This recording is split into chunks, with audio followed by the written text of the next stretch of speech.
Max Snacks Productions. The world is a big and complex place. There's a lot going on, and trying to gain an understanding of the world we live in may not be at the top of everyone's to-do list. Because of this, there are a number of things in the modern world that have an asymmetrical relationship between our understanding of them and the influence they have on our lives. Take water, for example. How does water get to my house? I have no idea, and although some would say they can explain it, I would venture a guess that only a small percentage of the population truly has a functional understanding of the water system. But that's the world we live in. There's no need to understand. All you need to know is you turn the faucet on and water comes out. It's the same thing with electricity. Do I know how the electrical grid works? I do not. But I do rely on electricity to survive, and I do know how to plug a refrigerator in and fill it with food. Again, there's no need for me to understand how electricity or the refrigerator works in order to benefit from its utility.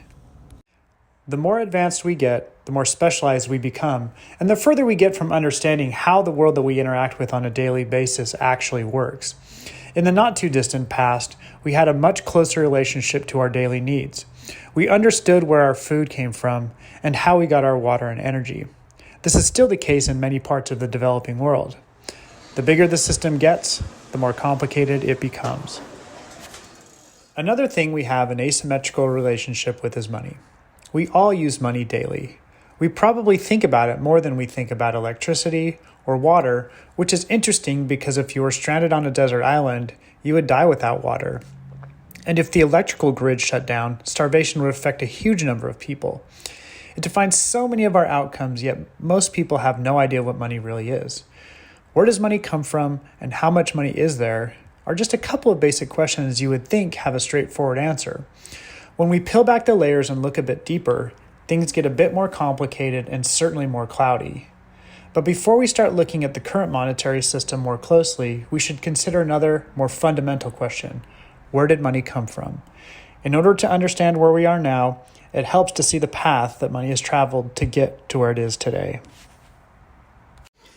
The most basic definition of money is something that can be used as a medium of exchange. It's what's used in exchange for goods and services.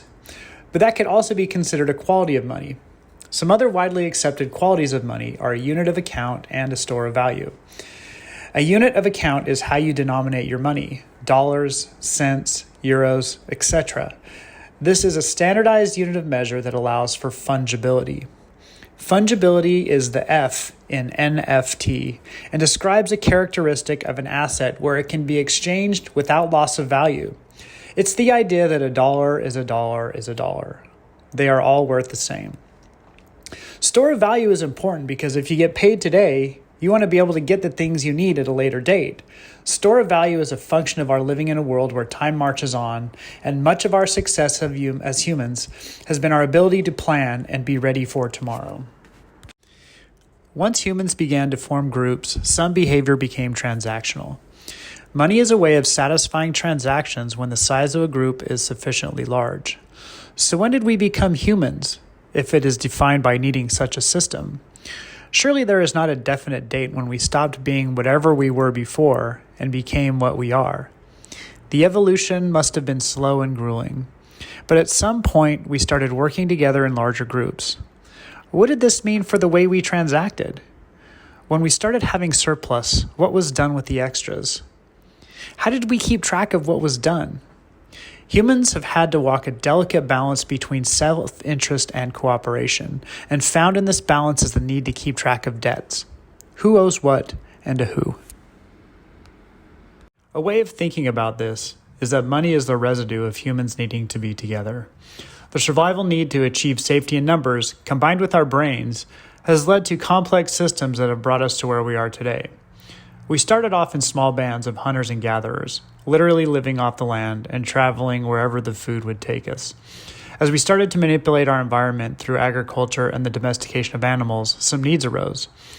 When working in small groups, it was easy to keep track of everyone, and those that did not participate in the hunt or did not gather enough food on a regular basis would most likely get shunned from the group, which would be a death sentence.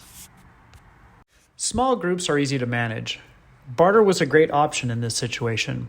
If you had things that another group wanted or needed, and vice versa, the swap would happen. These incidents would have most likely added to diversity of food or additional clothing, but were not always critical to the survival of the group. As our groups grew in size and we started to domesticate animals, the agricultural revolution started. During this time, some interesting things developed and some questions arose. What do you do with the extras? The surplus of production needed to be saved and distributed, but how do you determine who gets what? Trade and barter are certainly useful. However, on a large scale, how does it work? In order for trade and barter to work, there needs to be what is called a coincidence of wants. This simply means that two parties each have something that the other needs or wants. They are in the same place at the same time and can come to terms with the exchange rate.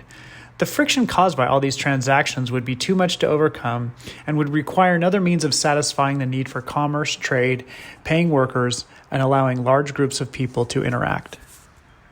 So how do we manage with all this excess? How do we manage large groups of people and make sure they are contributing what is required and getting what is fair? One would think this is where money comes in, and in a certain respect this is true. But the next step shows how abstract and strange money is. Before physical currency was adopted on a large scale, and still today, a debt or ledger system was widely used to keep track of who owes what to who. Although not perfect, this was an easy way to accomplish the task and has been used by many different cultures. Throughout history, debts have been tracked by writing on tablets and scrolls.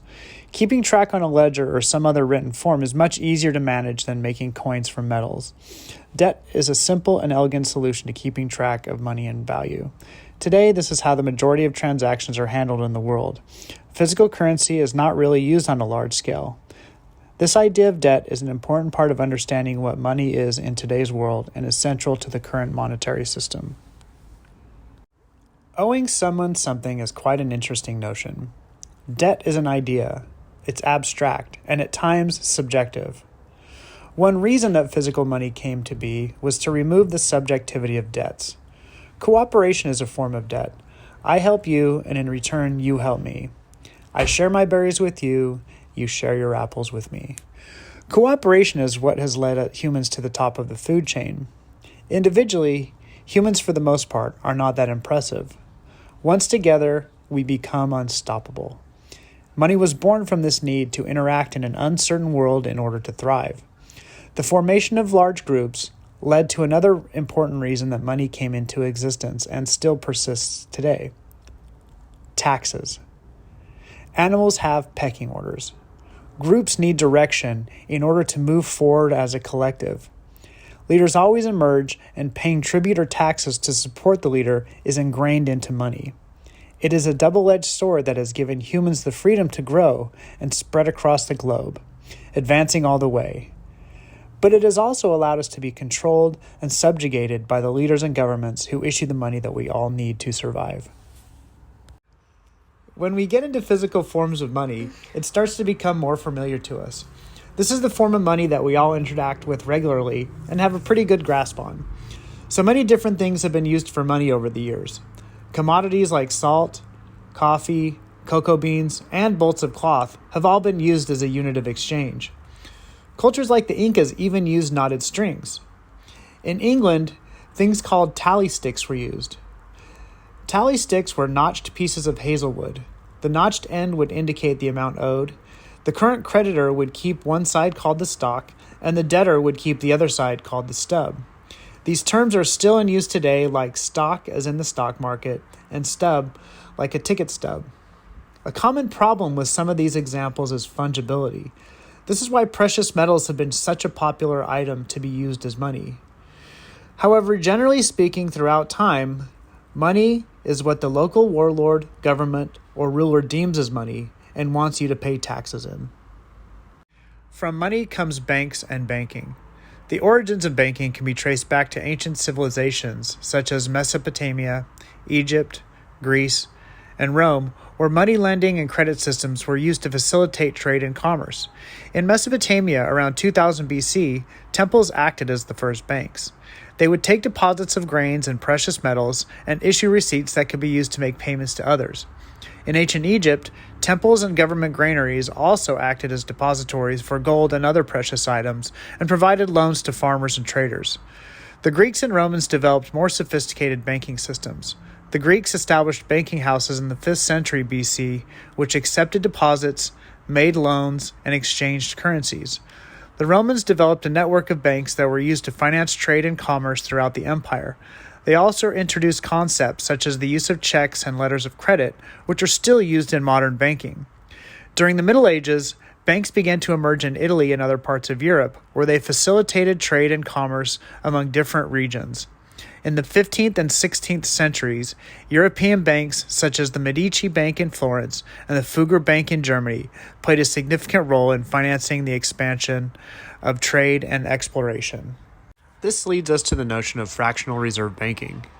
Fractional reserve banking has been used by banks for many centuries, but its widespread adoption can be traced back to the emergence of modern banking in the 17th century. In the early days, banks generally operated on a full reserve basis. This meant that they held 100% of their deposits in reserve and did not lend out any of the money. As the demand for credit and investment grew, banks began to experiment with fractional reserve banking in order to increase the amount of money they could lend out. This simply means that banks were loaning more money out by extending credit than they had in their reserves. Another interesting development in the banking world was the idea of a central bank. The first central banks were established to provide loans to governments, manage public debt, and promote economic stability. The first modern central bank, the Bank of Sweden, was founded in 1668 and was followed by the Bank of England, which was founded in 1694. Both of these banks operated on a fractional reserve basis. In the early 1800s, the Bank of England had a weather vane that would come into their building. You may ask yourself, why would the bankers care about the weather? Well, the answer is when the winds changed and the ships would be coming into port, the money supply would need to be expanded in order to facilitate commerce. This is an example of providing liquidity, which is important to keeping the economy functioning and is one of the tasks that central banks try to manage. However, trying to control this process has proven to be quite a difficult task, particularly in today's world. In the United States, fractional reserve banking became widespread in the 19th century. State-chartered banks were allowed to issue their own banknotes, which were often backed by just a fraction of their reserves. So-called wildcat banking emerged in the United States in the early 19th century, before the establishment of a central banking system. Under this system, banks were able to issue their own paper currency without any backing of gold or other precious metals. It led to a proliferation of small, unregulated banks that often lacked sufficient capital to back up their notes. They were called wildcat banks because they were often located in remote, sparsely populated areas. As you can imagine, their notes were seen as having little value outside of their immediate vicinity. In 1913, Congress passed the Federal Reserve Act. The Fed was created and the United States joined England, France, Germany, Italy, Japan, Australia, and Switzerland as countries that had central banks to manage their monetary systems. The Fed is a unique organization in that it straddles the line between being a private and a public entity. The Federal Reserve consists of 12 regional banks across the U.S., with the main branch being in New York. The chair of that branch is Jerome Powell. He is the voice and forward-facing member that communicates Fed policy changes and decisions. These positions are not elected but appointed by the President and confirmed by the Senate. Jerome Powell has become somewhat of a celebrity recently. In the past, fewer people knew who the Fed chair was, but recently this position has become more well known. Jay Powell even has his own meme.